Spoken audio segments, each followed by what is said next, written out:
Hello, welcome to our summer resource information sessions. Most people viewing this, I think, know me, but if you don't, my name is Matt. I am a sociologist on campus, and most importantly, for the purposes of what I'm doing here, I am the director of the college's first year seminar program. So in most years, at least in the past few years, we have generally met right after graduation for a professional development workshop related to the goals for that year's first year seminar program. And in the absence of the ability to do that, I'm running back something that I tried last year, trying to get us ready for 2020 with the module system and the learning communities and all those changes to the way that we teach everything. And I'm going to be doing weekly information releases that deal with various elements of the first year seminar program. Most importantly, bestow information upon us in a standardized way that I feel are going to be important for understanding what the FYS program is trying to accomplish this year and what resources are available to you as an instructor. So what I'm going to do with this video, this is the first one, and I am going to give an overview of first year seminars, what they look like nationally, what they look like at Albion specifically, and then go into a discussion of some data from the 2020 program. It turns out we did a really, really good job last year, and I want to build on that. And then give you an idea of what to expect as the summer goes on, right? Give you an idea of what to expect in the way of resources and information and benefits to you as an instructor within the FYS program. So that's my agenda for today. I'll start with my overview of first year seminars and the goals that they try to serve. I will then speak about our program specifically as it relates to Albion. We'll look at 2020 data, and then I will lay out what resources are available and will be available to instructors going forward.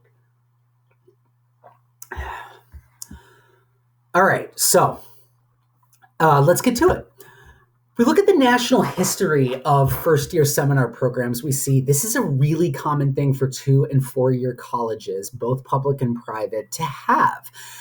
As recently as 2012, so just 10 years ago, according to data that was gathered by the National Research Center for the First Year Experience and Students in Transition. It's a bit of a mouthful. If I use it again, I'll probably just abbreviate that to NRC.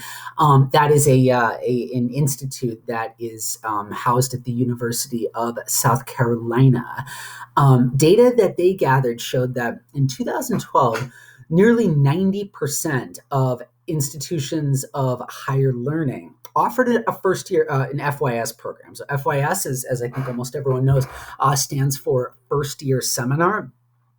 These are framed as introductions to college, socialization to college, socialization to the different type of micro-society that people are joining, and socialization to the higher academic rigor that they can expect to encounter in an environment that is likely far freer and far more open to their own personal choices than they probably had prior. So 2012, almost 90% of institutions are offering an FYS program. Why am I showing you 2012 data? Well, by 2017, the last year I was able to get full data for, this rate has actually dropped to below 75%. 2017, we had 73.5%. So anybody who deals with quantitative data, when you see a dip like that over time, the question everybody has is why? Several things could possibly explain this. It's possible that it's just measurement error. Perhaps we had overestimations in previous years, or perhaps we had an underestimation in this year. Regardless of which one it is, either of those could certainly explain a dip from that high watermark of almost 90% down to 73.5%, or it's an actual drop in prevalence.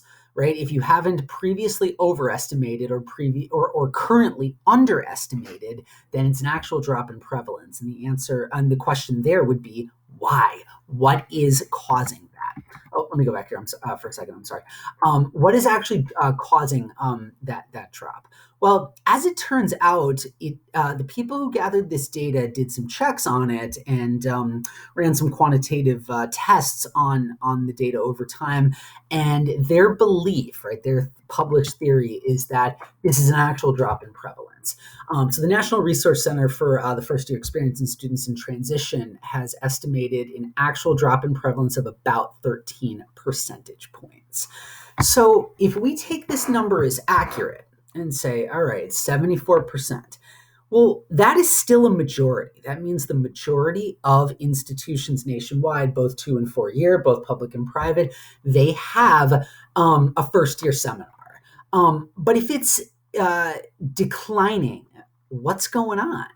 Well, first year seminars are kind of stuck in one of these middle ground areas where it is important for the functioning of colleges and it is important for the transition and the adjustment that students are making, but it does draw upon time. It does draw upon resources and it does draw upon staffing.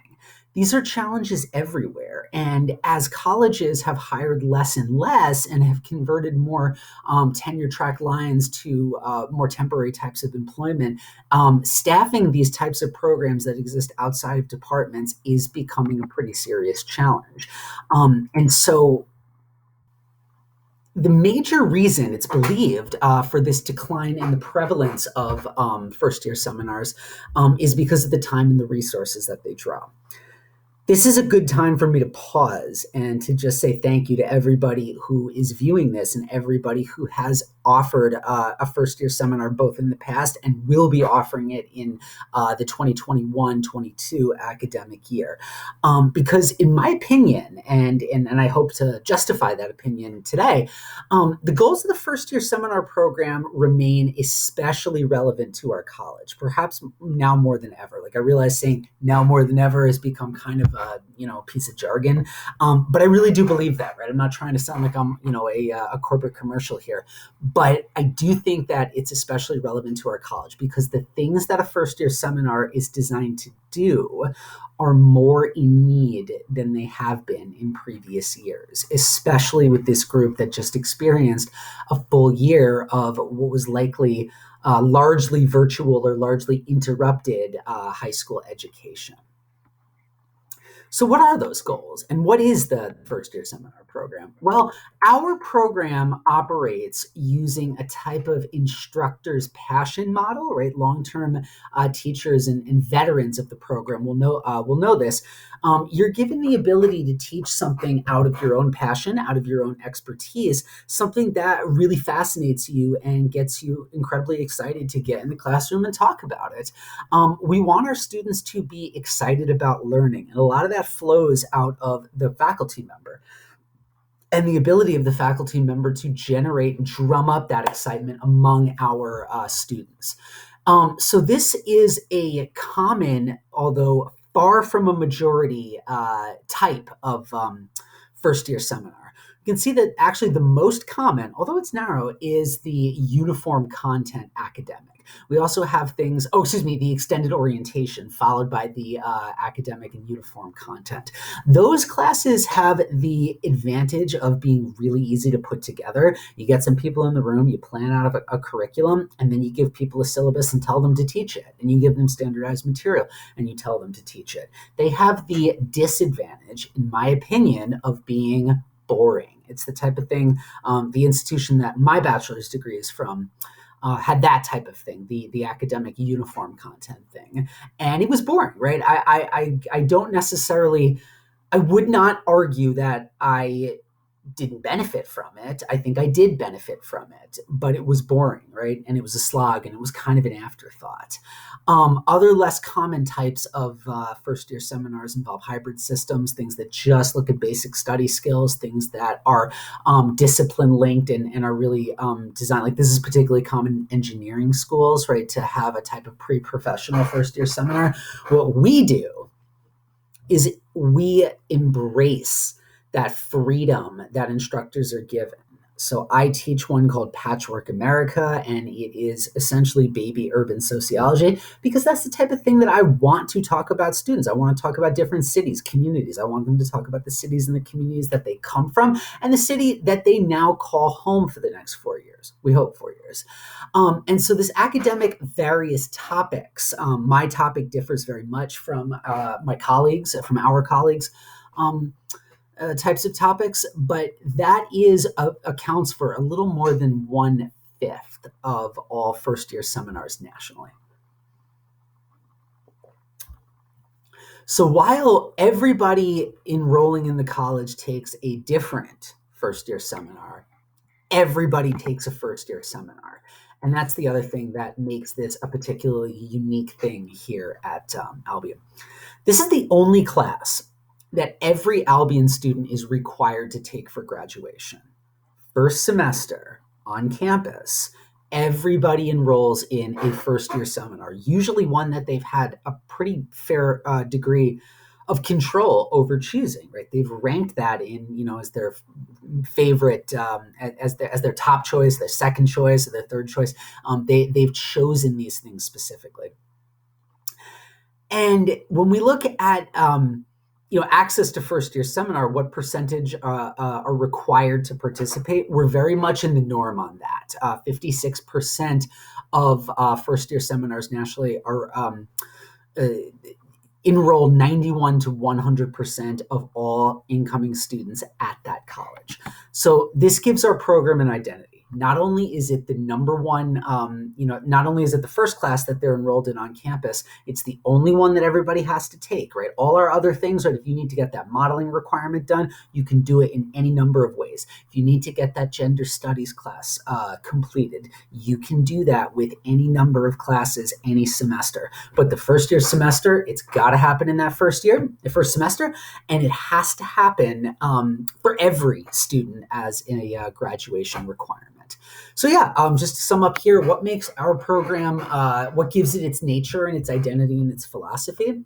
It's the only class everybody's got to take, and we teach it from our own faculty passions. Now that makes it, right, not only a place where we have tremendous amount of control to really encourage our students to get passionate about learning, but for any type of standardized message that we want to deliver, the first year seminar becomes the place to do it. It becomes the first place where you can access the entire incoming population and begin socializing them to the expectations of college broadly and Albion specifically.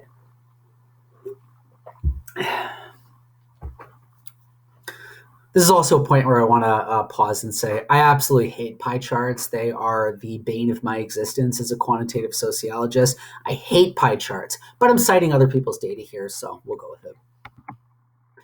So the point here is, why do you want people to take a first-year seminar? Why do 73 to 80% of all colleges require this? Why does our institution require this? Well, it's known as a best practice in higher education because we know that the way students come in to college is not what they're going to look like when they finish. That's the whole point of college. That's the whole point of learning. So cultivating academic success strategies, the types of things that are going to help people become successful, adjusted, and happy college students, that's the most common objective here.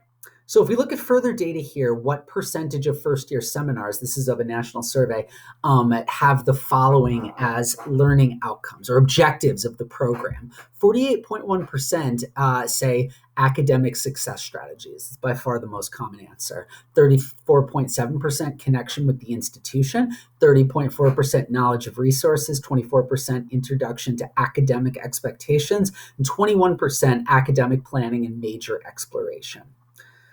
To varying degrees, all 5 of those things are present within Albion's first-year seminar program. Now, none of this is mutually exclusive, right? We're not being asked to do everything with academic success and knowledge of resources and connection to institutions, right? All of us here are operating in an institution that has mutually reinforcing capabilities and mutually reinforcing offices. So all of these things can happen in the first year seminar program, but they can also happen in other places on campus.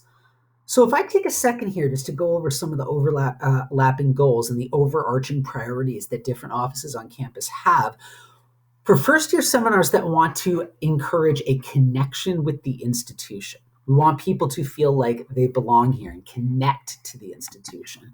Well, orientation does that too, as do the clubs that they join, as does Greek life, as does peer groups, as does the common reading experience, which is part of the first year seminar program, but does operate somewhat independently. So we don't have to shoulder that burden alone.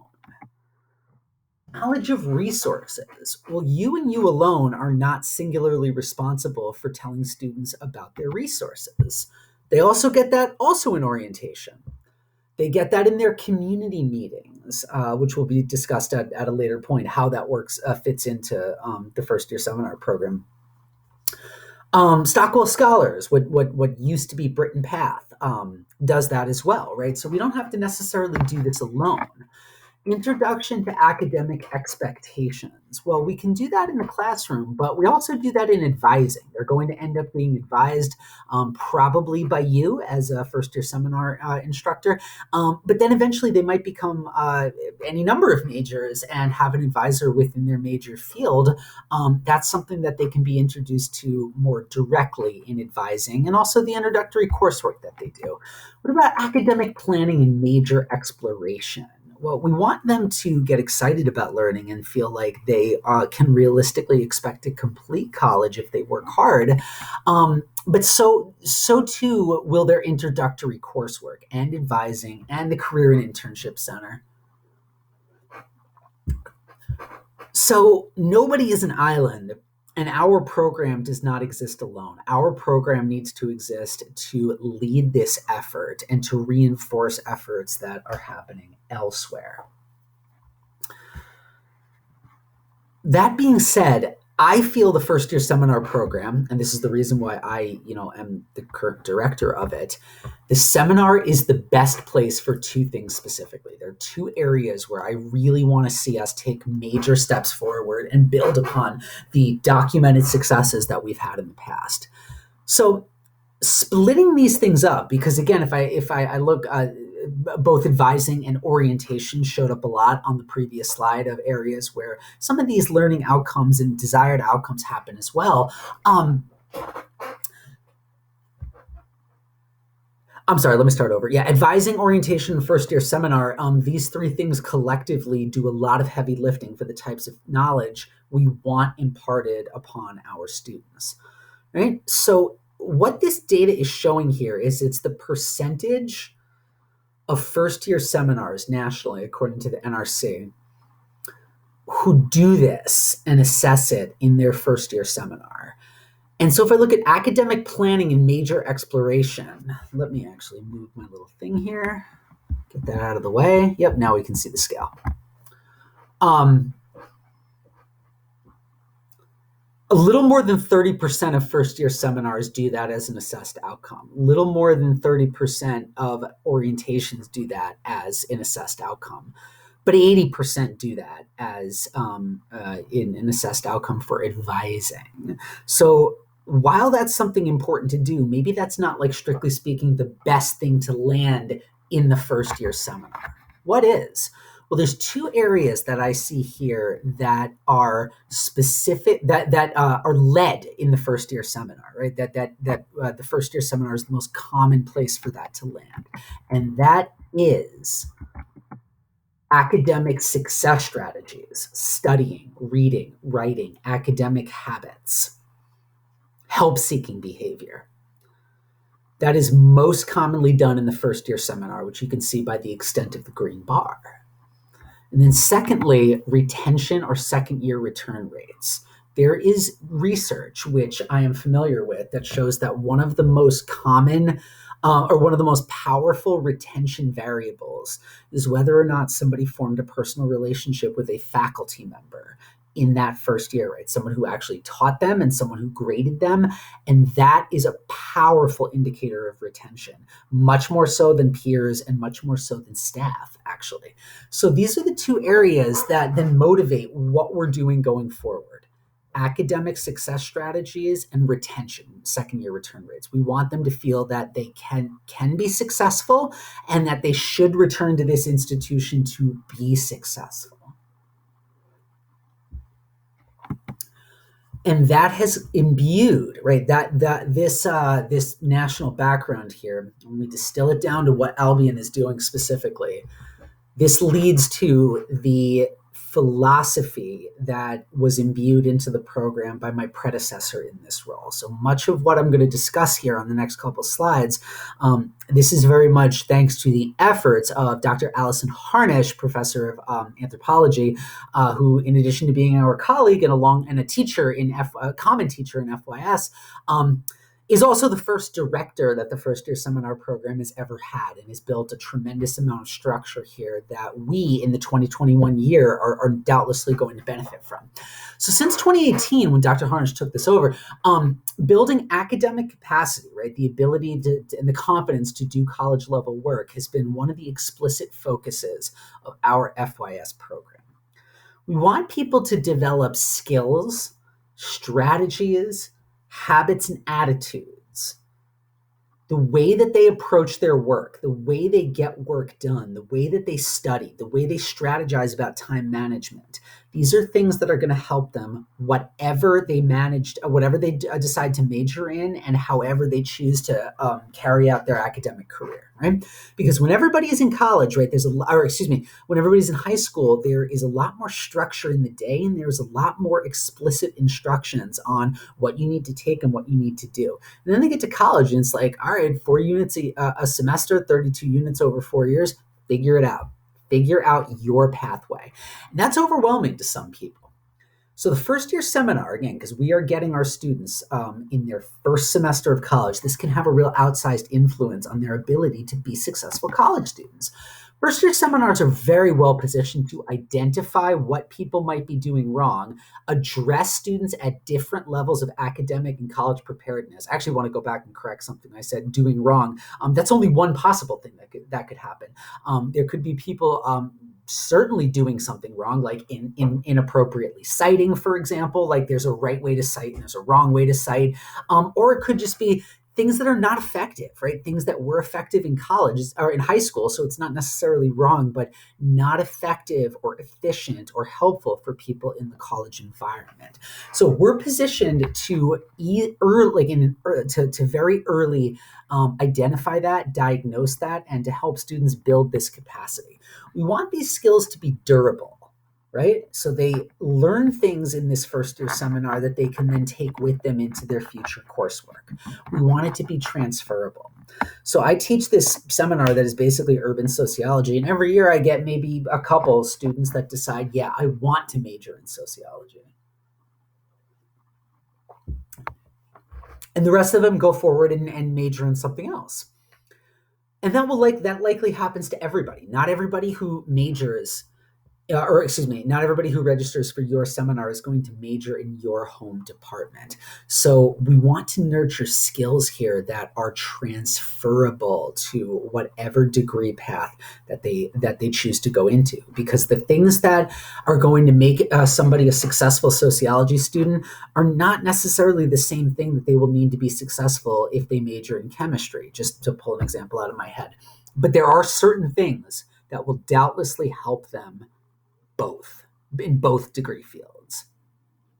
Things like how to approach studying, things like how to get help, things like how to read effectively, things like how to write concisely and clearly. These are the types of skills that I would like to see reinforced within my FYS classroom and within everybody's FYS classroom. And then secondly, build community. This is the tagline that came to us from the incomparable Ali Harnish: build community, build capacity. Want our students to feel at home at college, right? I think many of us have had discussions with our advisees, or perhaps just other students, maybe even children of our own, for that matter, who got homesick, right? This is for many of our students, their first time away from home, their first time away from family for a long period of time. So helping students feel at home at the college is going to make them feel that this is a place that they want to stay, right? It's a huge part of those second year retention rates. Hear this all the time from students when, especially students who have majored in something like sociology, because it is pretty rare for students to come into college from day one saying, I want to be a sociology major. Now they figure that out. They come to that. And there are other departments that I'm sure, would feel similarly like that. And one of the things I always ask people, why'd you come to Albion? There's a lot of answers. Everybody's got their reasons. Perhaps it was a scholarship. Perhaps it was, close to home, but not too close. Perhaps it was because they wanted to play football or something. But one thing I feel a lot is because they could play football in a lot of places probably, and they could, maybe get scholarships in a lot of places. One of the things I hear over and over again, it just felt like home. And then once it is their home, we want it to stay that way. And we can only do so much here, right? Because you and I are not sleeping in the same dorms as them, and we are not, going to parties with them. But as the first academic mentor that they're going to have, we can do this in some really important ways. We want to help cultivate a positive advisor-advisee relationship, whether that's formal or informal. Help them establish a sense of belonging and purpose, right? And doesn't mean we need to have this done entirely by November, but we want students taking steps towards finding their identity as a college student. Help orient students to campus resources. If you just missed an assignment, for example, how do you come back from that? If you need help paying your tuition, right? What office on campus? Like, we don't help them pay their tuition, but we need to know where on campus to go for that, because they will ask us. And the Writing Center, the Quantitative Skills Center, everything that is now being housed at the Cutler Center. These are all things that can help people feel like they're part of a larger community, not just the 4 classes that they take. And that's building the college social safety net. Like, we are one of the first threads in their college social safety net. So build community, build capacity. That's the overarching idea, right? Let me go back here just 1 second. I'm sorry. I feel like I'm teaching virtual class now. The seminar itself, more than anywhere else, is, in my opinion, the best place for explicit focus on academic success and an explicit focus on retention, right? Building capacity in the first dot and community in the second dot, right? Make people feel they have a home here and help our students become better and more functional college students and learners and consumers of the college product. So that leads me to 2021. And I think it's really, it's even more important in 2021 to have programmatic goals that make that a very explicit push. Because I think the 2021 year, I don't think there's anybody out there who really knows exactly what we're getting in terms of our incoming class. So we can look at all the data we want on them. What states do they come from? Whether they have AP credits, what their what their GPA is are coming in, maybe what their standardized test scores are coming in, all sorts of demographic data. We can look at that and use that to interpret the students and how we need to work with them. But in my opinion, building community, building capacity will be especially important in 2021. And especially challenging. I say that I say that for a few reasons, but the first one I want to discuss is that this incoming class likely had a very passive and a very stunted high school year. Many of them would have been in and out of virtual learning and in-person learning, constantly getting jerked around from one place to another. The senior year experience that they had is not likely to have been anywhere and anything close to what they expected or wanted their senior year to be. Virtual high school is just a very passive experience, right? The experience of sitting in front of the computer while having a lesson is just different from sitting around a seminar table discussing a reading or discussing interpreting some bit of data, right? Or hearing something engaging. It's a very passive high school year. They likely had less interaction in the classroom, possibly because they didn't have a classroom, like not a real one, and perhaps less attention than ever before to collegiate skill development because high school teachers struck me as heroic and incredibly overworked in this most recent year. So I think it's fair to assume, and even if this ends up not being true, it might actually be a good assumption anyway, just in terms of preparation, to assume that there has been less community in people's lives over the past year, and that's going to affect our incoming class, and probably less attention to the academic capacity that's going to help people in college. We simply can't assume what our students do and don't know anymore. We simply can't assume what their mental state of mind is. We simply can't assume what their financial status is at this point. But here's the good news. We went into 2020 with a very, very unpredictable class coming in. We didn't know how we were going to be teaching them until very late. We didn't know how they would accept and react to the changes that occurred on campus, the module system and the social distancing guidelines, what have you. But even in the spite of all that, I'm pleased to report that we have a track record of doing our jobs very well. So what I'm going to show here on the next several slides are some data that I put together and cleaned and organized that is drawn from an end of semester survey that first year experience peer mentors distributed to our first year students. And I just aggregated the data, right? I didn't care about any one particular section. I looked at my own, but I didn't care about anything beyond that. And I wanted to look at means. I wanted to look at modes, the descriptive statistics that I felt would give me a sense of where this program stands and what happened in this very challenging year. And the data is very good. And I wanted to show this because I know that there's many people, perhaps as high as 20, teaching first year seminar in 2021 who also did it for this college in 2020. So give yourself a pat on the back because the students really liked us and the students really appreciated what we did. So let's go through these. I'll do this kind of efficiently and I'm more than happy to email this out to anybody who wants it. But we are interesting.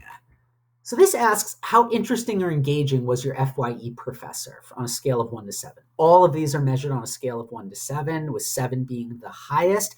And what you're seeing here is a bar graph where the height of the bar is proportional to the percentage. So 70.29% gave us a 7, gave their FYE professor a 7 out of 7 here, with a mean value here of 6.44. It's very high. So not only is this very clustered on the maximum value, we also have a very high mathematical average here. We are helpful. 76% felt that their professor was the most helpful, with an average of 6.53.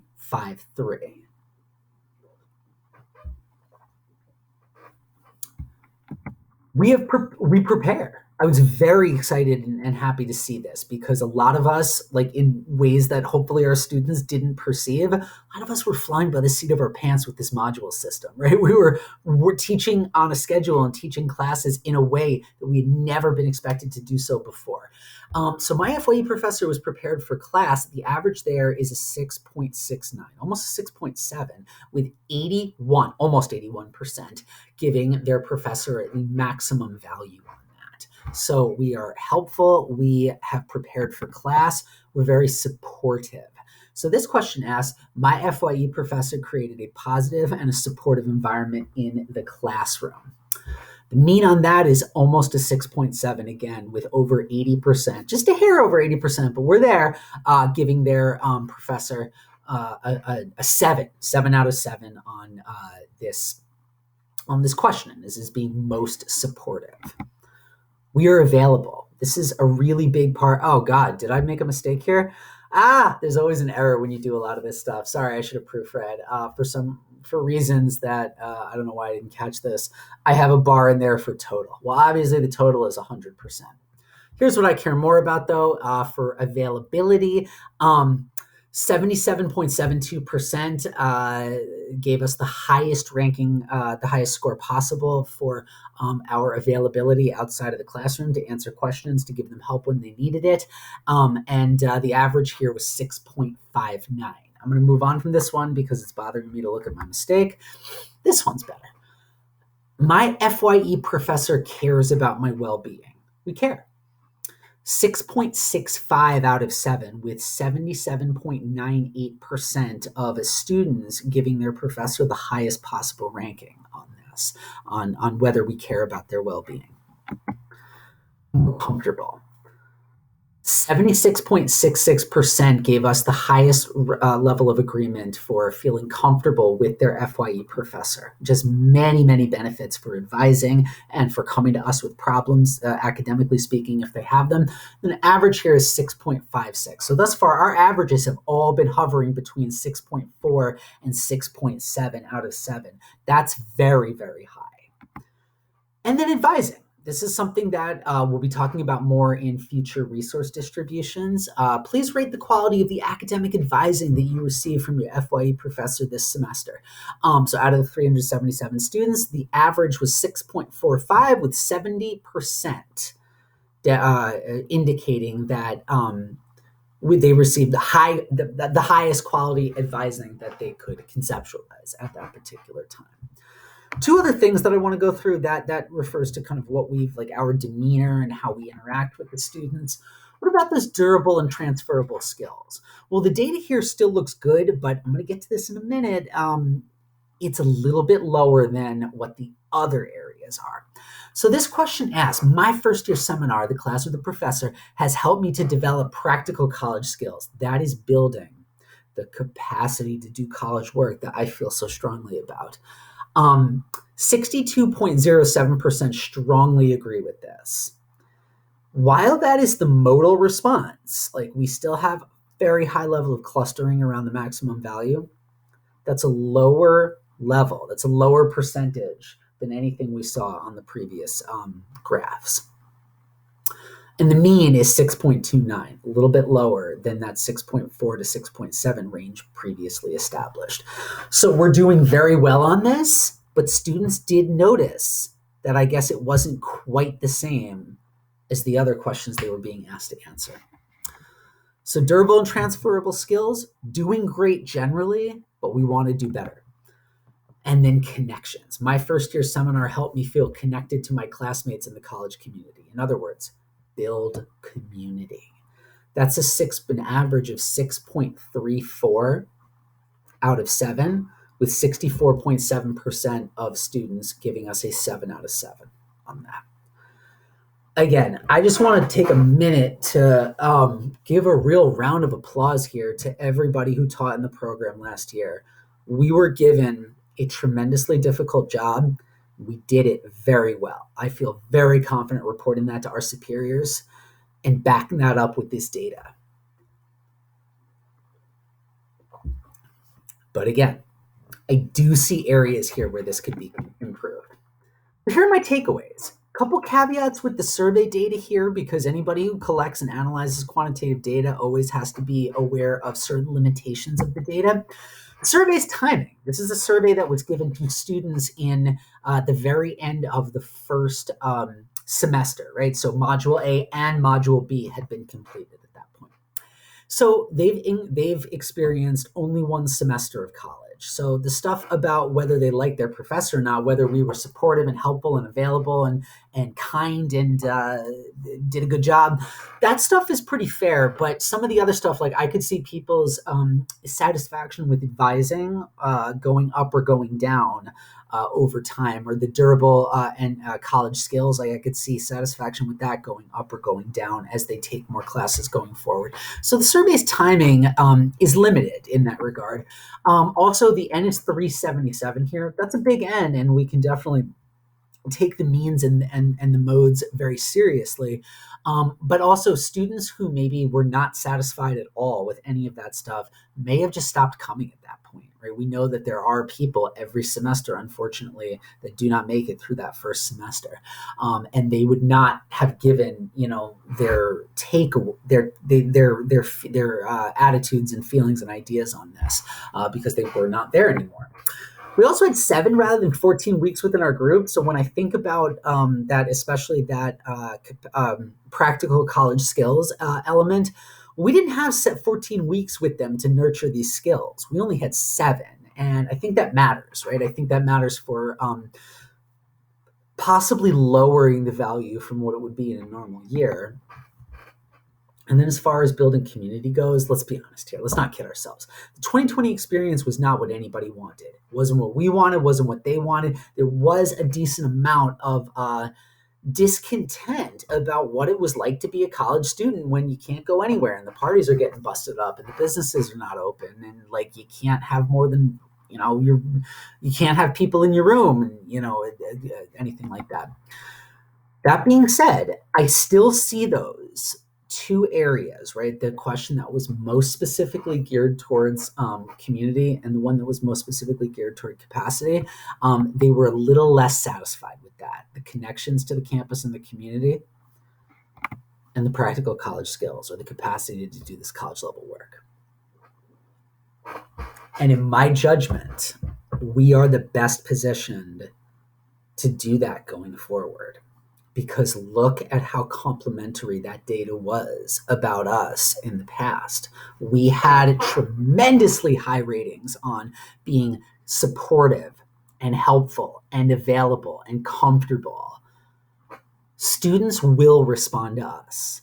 That's my feeling, at least. Anybody can be wrong on that, but I think on average, the students will respond to us. We are in this program for a reason, because we want to help students.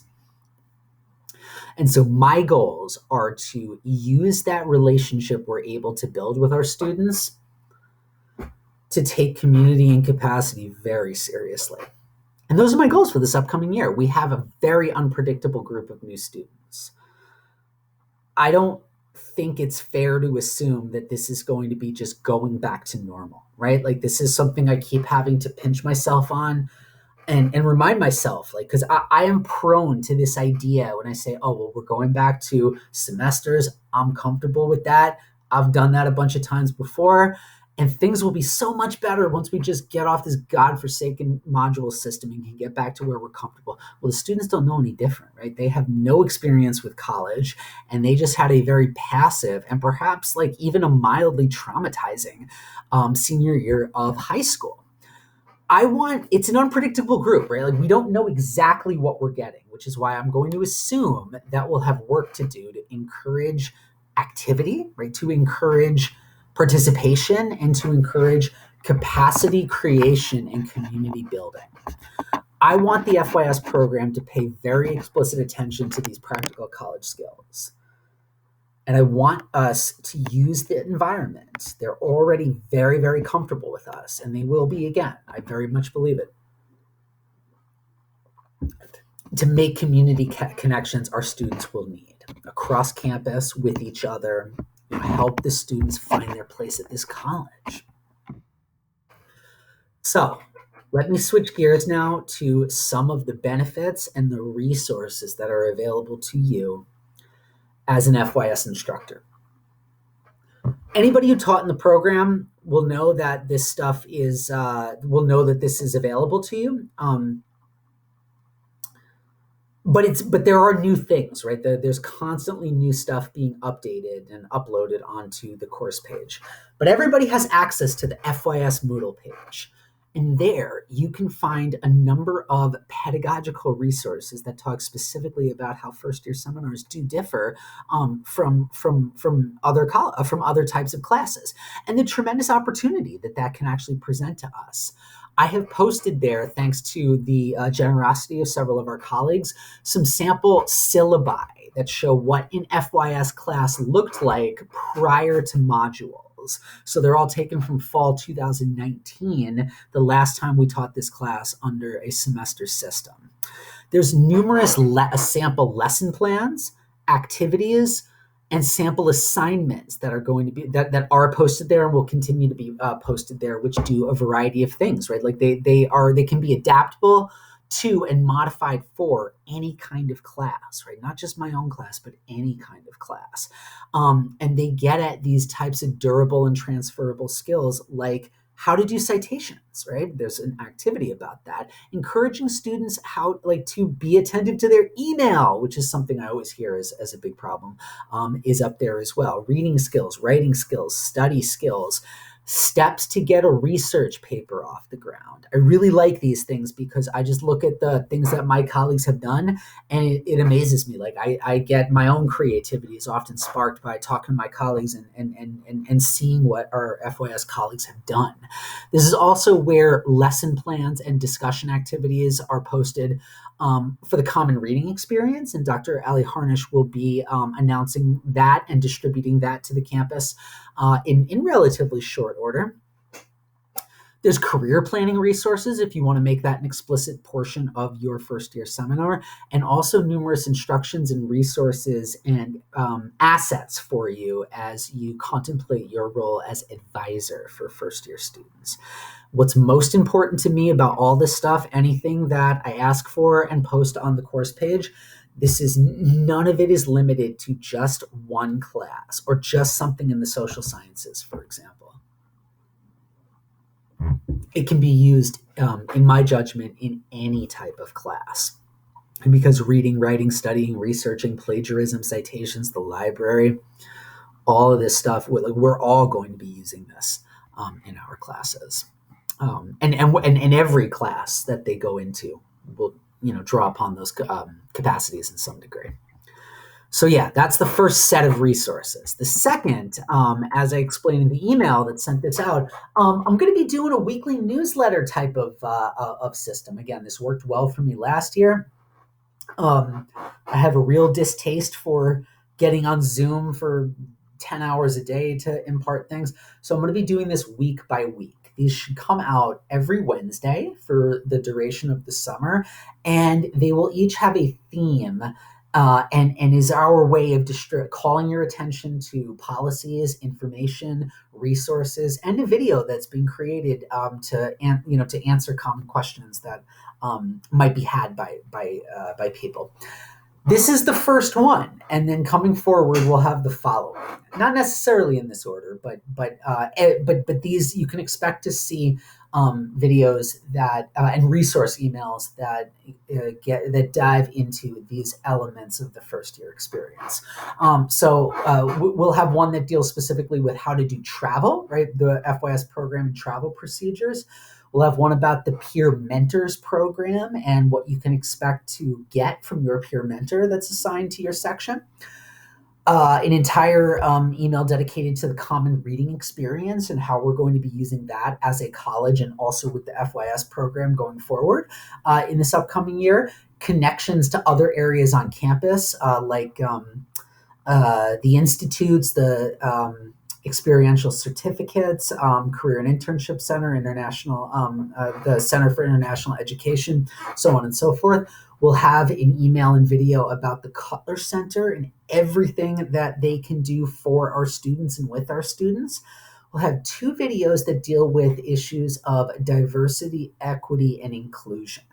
One, I want very specifically to be about equity in the first year seminar classroom specifically, and one that gets us all up to speed on these diversity, equity, and inclusion efforts and the ambitions of Albion College and how this can be used to educate our students, to build community with our students, and to educate ourselves, right, and to get ourselves into this community that we have. And then finally, the advising of first year students. Many of us consuming this video and consuming these resources will be the advisor for our first year, or for our incoming students and those in our FYS class. And advising first year students, in my experience, can be very different from advising juniors and seniors that already have their major and already know, we hope, what they need to do to finish. So to recap, the Moodle page has all of these things you can use to plan your class and get it off the ground. And this weekly newsletter will be distributing information and helpful ideas that we'll all need to know and make use of going into the upcoming year. I just want to end with two things now. We're done. I think I was generally efficient. Yeah, hopefully. What I want to call attention to this graph here. And I also, I want to call attention to this graph here, which asks students at the end of that survey, please rate your overall satisfaction with Albion College. Looks different, right? It's not nearly as clustered on number 7 on the maximum value. In fact, only 26.6 were totally satisfied. This is still a generally high level of satisfaction, but the mean is only 5.32. I am not going to overreact to this data because, as I said prior, as everyone, I'm not breaking any new ground here, but the 2020 college year was not what anybody wanted it to be. It was a grind for professors. It was scary for many people who came into class every day. And it was, quite frankly, in some ways, probably a letdown. Like, it was not what students wanted out of their college experience, even if they made friends, even if they were stimulated and invigorated by their classes, and even if they loved college. It just wasn't what they probably expected it to be. So to that end, I want to just put this out here. People are generally, like in this most recent year, our students were more satisfied with us as FYS faculty and their first year seminar class than they were with the college as a whole. And I believe in using a strength to address a weakness. So if we have lower retention rates than we would have want, which seems like it's going to happen everywhere, right? That's not going to just be Albion, but that's, if there's less satisfaction with college in general, we have a real opportunity here to use this program to build that community that's going to help people attach themselves to the institution, find their place at this college, build the capacity that they need to actually stay in college and feel like they can do this and want to do this. And then finally, I guess the very last thing I'll say, which is the most important thing, this program doesn't exist without your efforts, your labor, and your energy that you bring to it. So thank you for signing up for FYS. One of my duties as director is helping people get classes off the ground, answering questions that people have about FYS, and help connecting you to whatever you need to be successful in your job in the classroom. So if there's ever anything I can do for you, please do not hesitate to reach out. Go check out that Moodle site. Check out some of the resources there, and I'll be in touch again on a weekly basis throughout this summer with hopefully very useful information. Thank you so much for your time, your attention, and enjoy some warm weather.